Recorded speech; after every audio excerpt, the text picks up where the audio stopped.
কেউ থাকবে না, জল হলেই চাপ তুলে নিয়ে যাবো। না বাবা, রক্ষা করে পাপ রাখবনি। পুঁই গাছ তোলো, পুঁই গাছ কত তুলবে তোলো, পুঁই গাছ তোলো, পুঁই গাছ খাবে খাইও নি। হ্যাঁ একদিন খেলো, একটা খেয়েছে গা পুঁই গাছ, একটাও কেউ খায়, দুটো পুঁই গাছ হলে তবু কাজে লাগবে।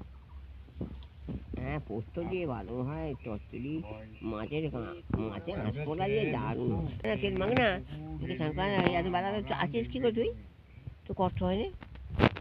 হ্যাঁ কি কষ্ট হচ্ছে,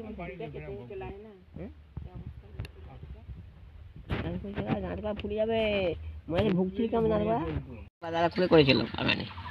বাগানে আমতলা একটা ইয়ে খড়ের চাল আর খুঁড়িয়ে দিয়ে আমাদের মাছ তো আমাদের চাষের মাছ দিয়ে ছেলেগুলো কী করেছে, ছেলেগুলো করেছে বন্ধুগুলো, তারাই করে ফেলেছে বেশ একটা চালা, দু চালা না, তার মধ্যে এক দরজা আছে, আবার আগর দিয়ে দরজা ছোট্ট করে করেছে।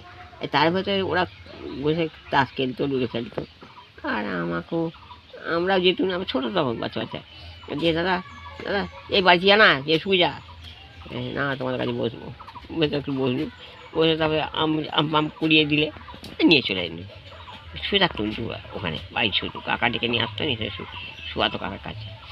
আর তখন পাখা থাকে না, কারেন্টও নেই। এবার বাগানের ওরা সব শুয়ে পড়লো, ওই আমরা কী করতাম, আমরা বাগান থেকে চলে আসতাম কাকা শুধু, আর ওই বাগানের মধ্যে কুড়ে ঘরেই সব শুয়ে থাকতো, আম পড়তো, ওইরকম হাত দিয়ে আম পড়তো, পাকা আম পড়তো, দাদা ওসব কুড়িয়ে খেত, যে যা খেতো আবার আনতো, যে যা বাড়িতে নিয়েও যেত ছেলেরা, ওর বন্ধু 4-5টা বন্ধু ছিল, শিক্ষিত বন্ধু, মুখ্য বন্ধু না, ওসব মৃত্যু নেই।